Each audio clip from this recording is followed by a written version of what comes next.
જય માતાજી, જય દ્વારકાધીશ બધાને. જો કે તમે મજામાં જશો ને, હું પણ ખૂબ જ મજામાં છું. આજે તો સૌ પ્રથમ પહેલાં તો તમને બધાને 31st છે, એટલા માટે તો બધા એન્જોયમાં દશો.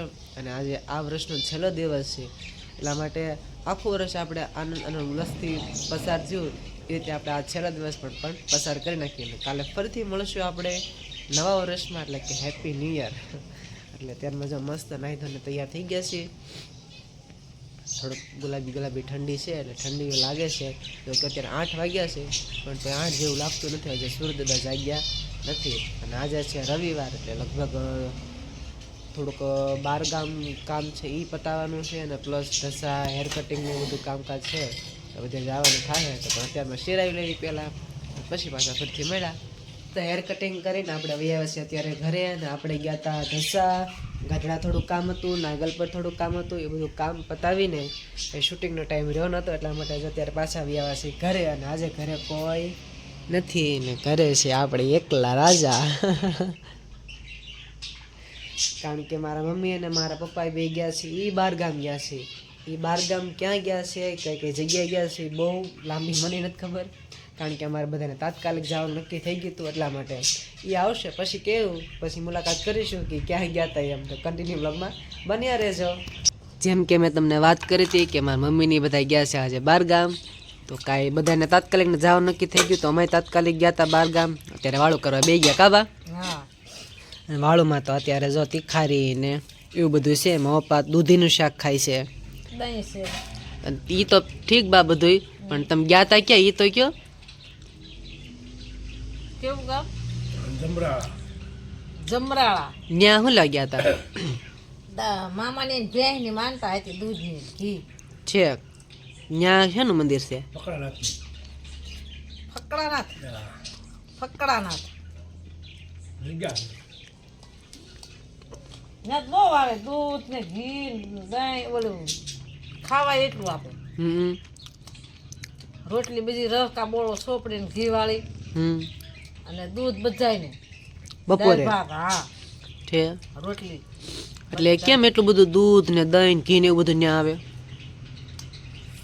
ઢોર બીમાર પડી જાય ને, હા, તો ત્યાં માનતા કરી હોય એટલે બધા ઈ લઈને જ આવે. એટલે ના રામ જેવો રામ ઘોડે છે. ઠીક. ફકરાનાથ જે બાપુ હતા એને માનતા કરે બધા હા, કે ભાઈ અમારે ઢોર બીમાર છે તો અમે એક ટકનું કે બટકું રોટલો આપે આપણને નાખી. બીમાર હોય ને એને તમે ખવડાવો એટલે સારું થઈ જાય. ઠીક. ગમી ઢોરને.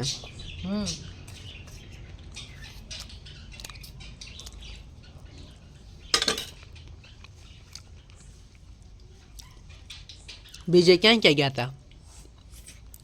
બીજે ગયા તા રીતાબેન ના ઘરે. ઠીક. રીટાબેન કણસાગરા ઘરે. હા, ઠીક. હતા ઘરે ઈ? ચા કરી, બોર ઉતાર્યા. ઠીક. હેતલબેન ના ઘરે ન જતું હોય વળતા? હે, હેતલબેન ના ઘરે પછી આપણે ગયા હોય મામાને ઓલું મોટરમાં ક્યાં બધી કેવું હાલો આયા ને આયા. તો પછી અમે લઈ જઈએ છીએ તો તમને બધું સાંભળે. પછી કાલ પાસ જવાનું કીડીએ સમજે. કેમ? મામાને વેવાય છે એમ મામા પાછા જાય. તે સાંજે બેહવા હાંજે જવા કહેતા. છે. આજ તો રવિવાર છે,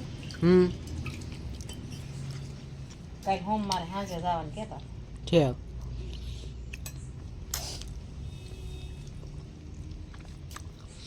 તમે વાળું કરી લીધી?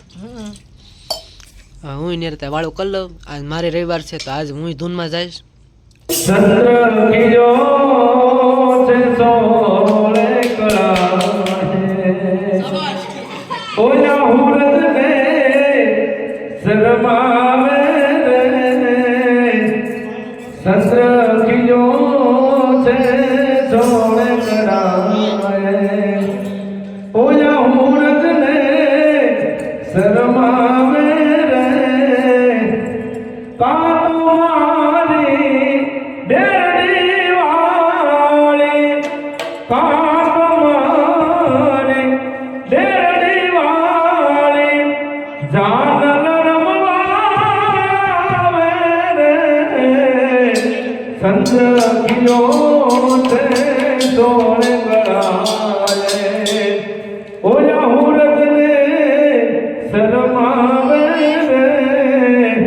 ચંદ્ર ખીલ્યો છે સોળે કળાએ ઓલા હુરજને શરમાવે રે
ઘરે ધૂનમાં તો ઘણી મજા આવી, જો કે તમને બધાને પણ મજા આવી હશે. અને તો અમારો આજનો દિવસ તો કાંઈક આ રીતે પસાર થયો હતો. તો કાલે ફરીથી મળશું નવા વ્લોગમાં. ત્યાં સુધી છેલ્લે જય માતાજી, જય દ્વારકાધીશ. ઉભા રહ્યો, ક્યાં ભૂલી ગયા? અમારી ચેનલને લાઈક કરો, શેર કરો, કોમેન્ટ કરો અને સબસ્ક્રાઈબ કરવાનું બિલકુલ ભૂલતા નહીં. છેલ્લે જય માતાજી, જય દ્વારકાધીશ. તો બાય બાય.